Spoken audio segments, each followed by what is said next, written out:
Je vois trop de personnes vouloir à tout prix acheter une maison ici aux États-Unis sans véritablement comprendre les enjeux ou tout ce qui va avec, ok?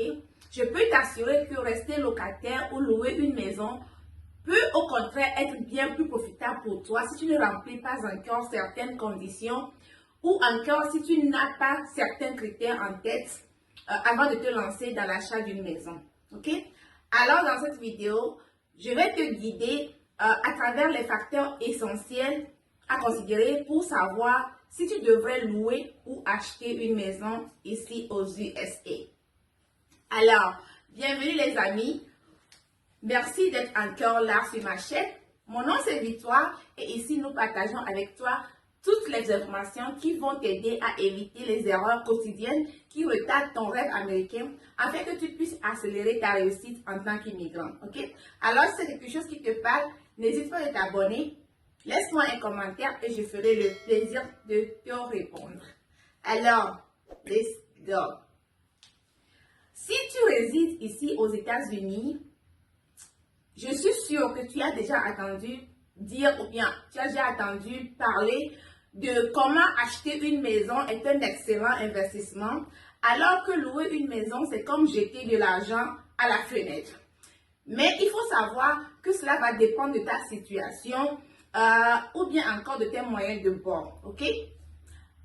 Les premiers facteurs à considérer avant de prendre cette décision-là ou bien avant de prendre la décision d'acheter une maison ici aux États-Unis, c'est ce que j'appelle les charges invisibles, les charges ou bien des charges supplémentaires.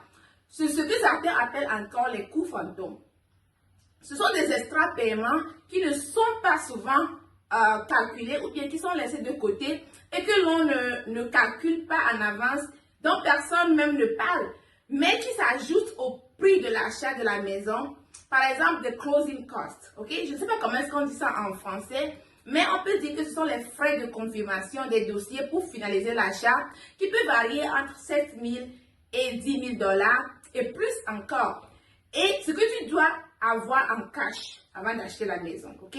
Pour ajouter à ta caution, bien sûr. Il y a aussi dans certaines locations quelque chose qui s'appelle Home Owner Association Fees.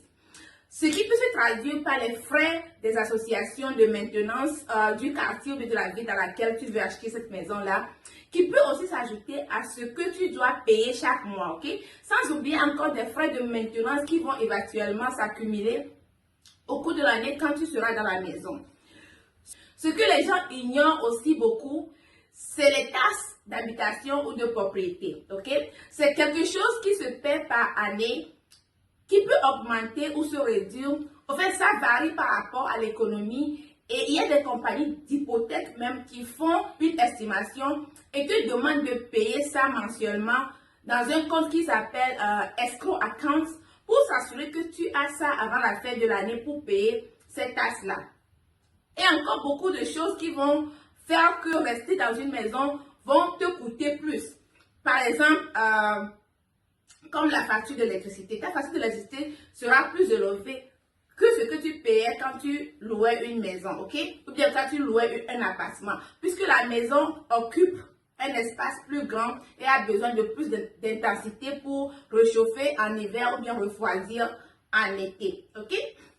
Si on te présente, par exemple, deux maisons dans la même localité, une à louer et une à acheter, et les deux vont te coûter le même montant, comme par exemple 2 000 $ par mois.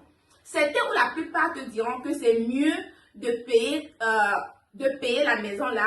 Comme ça, tu sais que dans 15 ou 20 ans, selon les termes de ton prêt bancaire, la maison sera ta propre maison. Mais si tu loues au contraire, après toutes ces années, tu resteras toujours locataire. Mais moi, je te dirais, après toute mon expérience et tout ce que je sais aujourd'hui concernant le système de maison ici aux États-Unis, que ce serait mieux pour toi de louer, ok? Si 2 000 $ est ton budget mensuel, bien sûr. Parce que ça va t'éviter de ne pas te soucier de tous ces frais supplémentaires ou des frais de maintenance. Bref, ça va t'éviter toutes les surprises désagréables, ok? En achetant cette maison avec une hypothèque de 2 000 $, il faut noter que tu devrais ajouter 30 à 50% à cette somme-là chaque mois pour pouvoir régler toutes tes factures ou frais supplémentaires, ok? C'est pas parce que la banque t'approuve pour un montant que ça va marcher pour toi. Non, il faut savoir qu'il y a beaucoup de choses que le banquier ne prend pas en considération avant de te qualifier. Il veut faire son argent et c'est ça le plus important pour lui. Alors, il s'appuie plus sur ton histoire de crédit et ton salaire pour déterminer que tu es prêt à payer une maison. Ok?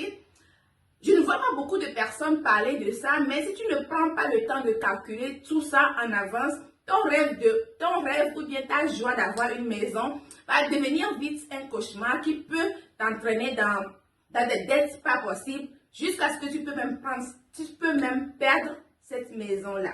Ok?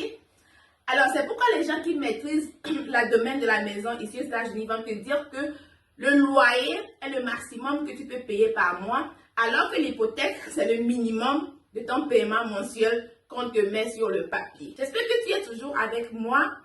Alors, n'oublie pas de t'abonner et surtout, regarde la vidéo jusqu'à la fin pour pouvoir faire toutes les recherches ou vérifications nécessaires avant de te lancer dans l'achat d'une maison ici aux États-Unis.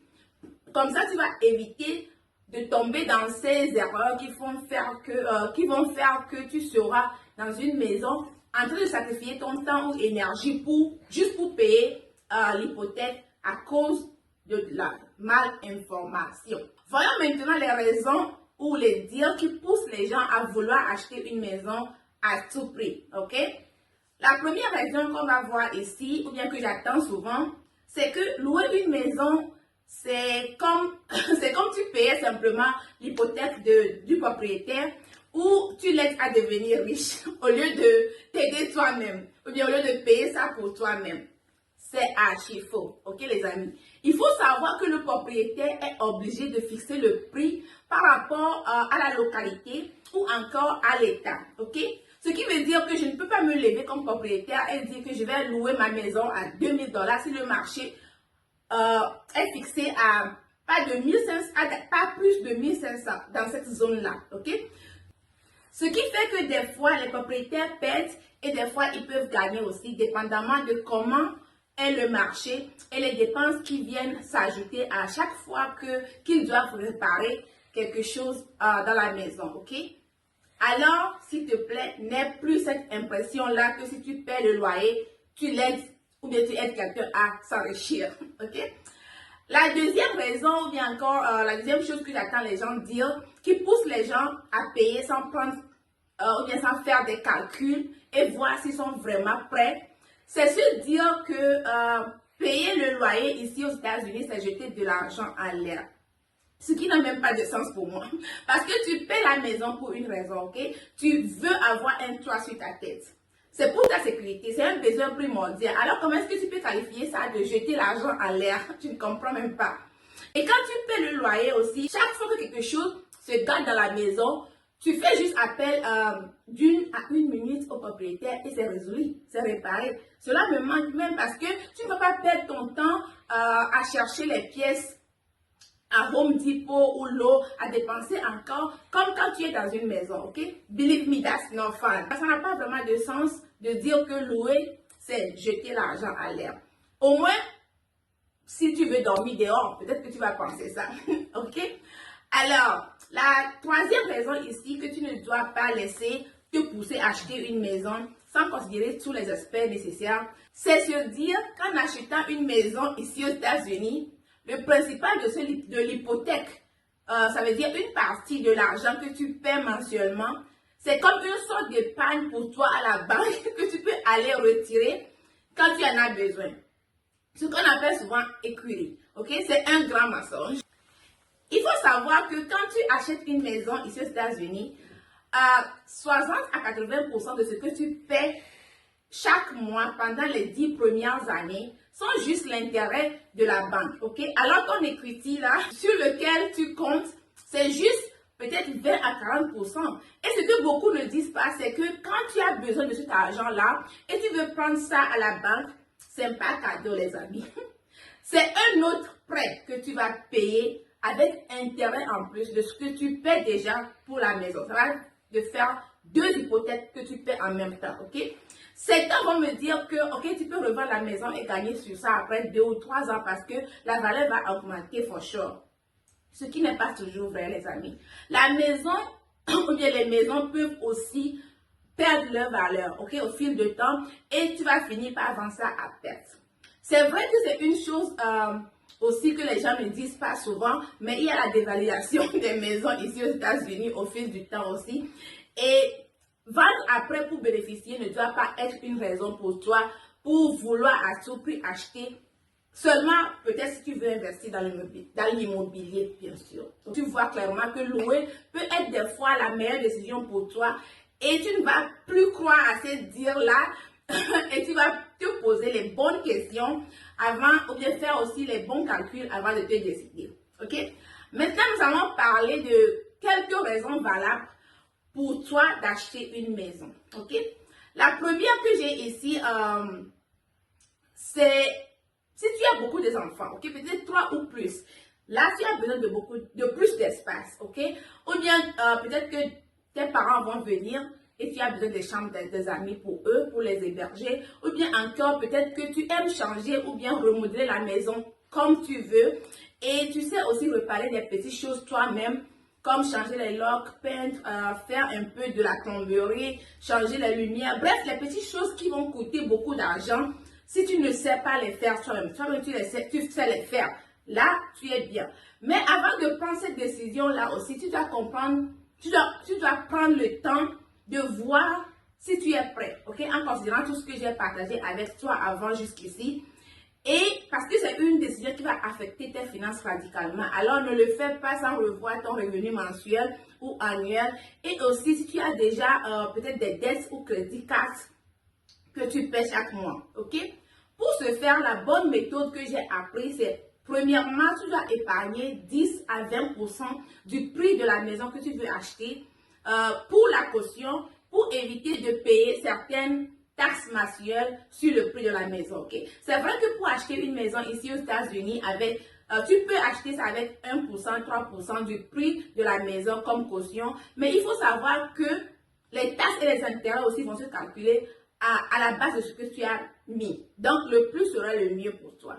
Alors, la deuxième chose à faire, c'est s'assurer que ton hypothèque ou bien ce que tu vas payer par mois en achetant la maison ne dépasse pas 30% de ton revenu mensuel. Ok?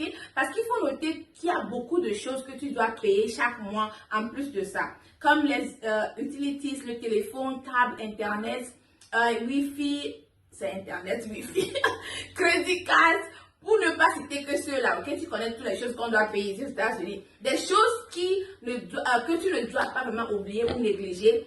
Et si tu n'as pas beaucoup de choses à payer, ou bien tu travailles quelque part, ou tu crois que tu vas gagner plus chaque fois en bonus, ou bien quelque chose comme ça, tu peux augmenter ça jusqu'à 40%. Mais 30% est l'idéal pour que tu sois confortable et aussi ça va t'aider à ne pas sacrifier tes loisirs pour une maison. Ok?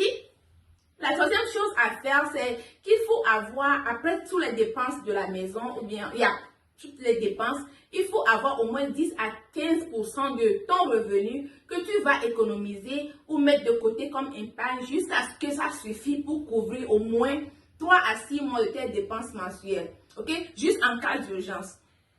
Tu veux prendre le temps peut-être pour toi-même, tu veux chercher un autre boulot, tu veux te reposer un peu, pourquoi pas? Ou encore, dans les pires des cas, si on te licencie sans te prévenir, tu ne vas pas perdre ta maison, ok? Parce que tu t'es bien préparé et comme ça, tu peux aussi enjoy the house.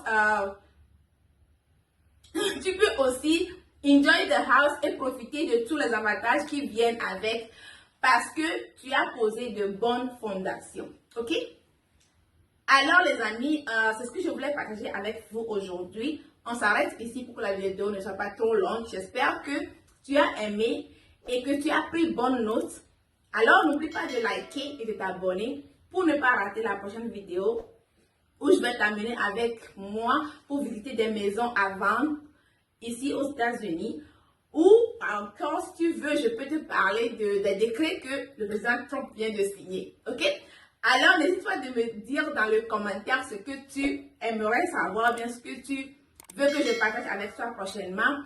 Et n'oublie pas d'activer ta cloche de notification pour ne pas rater ça. Ok? Partage aussi la vidéo à tous ceux qui peuvent en avoir besoin. Et comme ça, ils peuvent prendre la bonne décision de savoir s'ils doivent louer ou acheter une maison. Ok? Sur ce, bye bye.